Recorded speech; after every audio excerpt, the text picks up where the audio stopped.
You know, in the high-stakes world of construction, where absolutely everything, buildings, bridges, you name it, relies on the strength of one single material, there's a question that towers above all the others.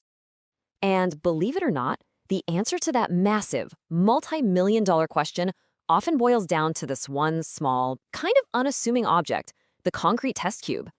Its whole job is to tell engineers if the giant pour it came from has the muscle to do its job. But what if the cube is wrong? You see, a test that comes back with a fail doesn't automatically mean the concrete in the structure is bad. Nope. It could just mean the test cube itself was flawed right from the start. The whole thing is like this delicate chain of events, and if just one link breaks, it can throw the whole result into question. This right here, this sentence, is the absolute heart of our story. That final number, the one that tells you the compressive strength, is basically meaningless unless you know the full story, the entire life story of the cube that gave you that number. So today, let's follow that journey. And that journey, well, it begins right at the moment of birth, the sampling and preparation.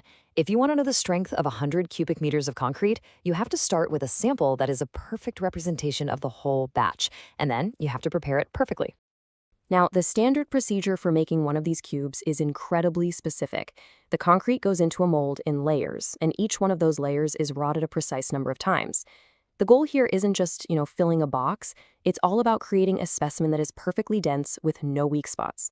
And why does that matter so much? Because any trapped air creates these tiny little bubbles or voids, and those voids, they become weak points. A cube that wasn't compacted well is kind of like a block of Swiss cheese. It has failure points built right in. So when you go to crush it, it's going to break at a much lower pressure, giving you a strength reading that's just plain wrong. It doesn't reflect the real strength of the concrete in the structure at all. Okay, so the cube's been made properly, but its journey is far from over, not even close. Now comes its upbringing, the curing process, and this phase is all about letting that cube develop its full, ultimate potential strength. The really important word here is process. Curing is not a passive thing. It isn't just about letting concrete sit there and dry out. No, it's about actively managing the moisture and the temperature to fuel this chemical reaction called hydration. That's where the cement and water react to form the bonds that give concrete all of its amazing strength. And if you mess this part up, the whole test is compromised. A cube that's been cured improperly, let's say it was just left out baking in the sun, it's not going to have the same strength as the actual column on the job site, which is being carefully watered and protected. The test cube will be weaker, and its testimony will be totally inaccurate. And these are usually the culprits. If it's too hot or too cold, or if it doesn't get enough water. Any one of these things will basically starve that hydration reaction. It stunts the cube's strength, which means its final test result is going to be artificially and incorrectly low. All right, we've created it the right way, we've raised it carefully. Now there's just one last thing to control before this cube faces its destiny, its age. Because when we're talking about concrete strength, timing is absolutely everything. See, concrete isn't like steel. Its strength isn't fixed from day one. It actually gets stronger and stronger as the days and weeks go by. And that's exactly why the industry has standards for testing at specific ages, with 28 days being the most common one, to get that final, reliable measurement of what its design strength really is. And you can really see that progression right here. At 7 days, you might only be at about 65% of the final strength. By 2 weeks, maybe you're up to 90%.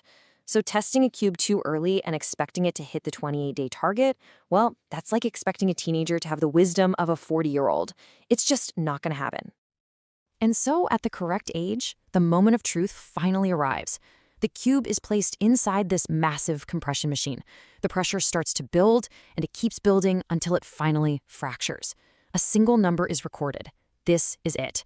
This is the culmination of the cube's entire life, the ultimate measure of its strength. But that number, it's not the end of the story. Actually, it's the beginning of the most critical part, the engineering judgment. The skill it takes to interpret what this piece of evidence is actually telling you. Because a number by itself is just data.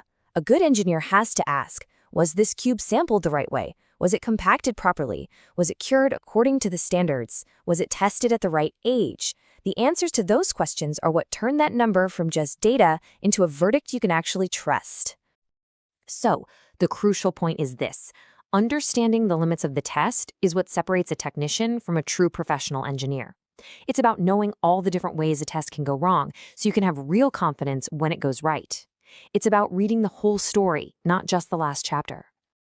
Which brings us right back to our central question. When a test cube fails, is it telling the truth about weak concrete in the actual building? Or is it lying? Is it giving a false confession that was forced out of it by a flawed creation, a difficult upbringing, and maybe a premature judgment? Knowing the difference, well, that's what keeps our building standing.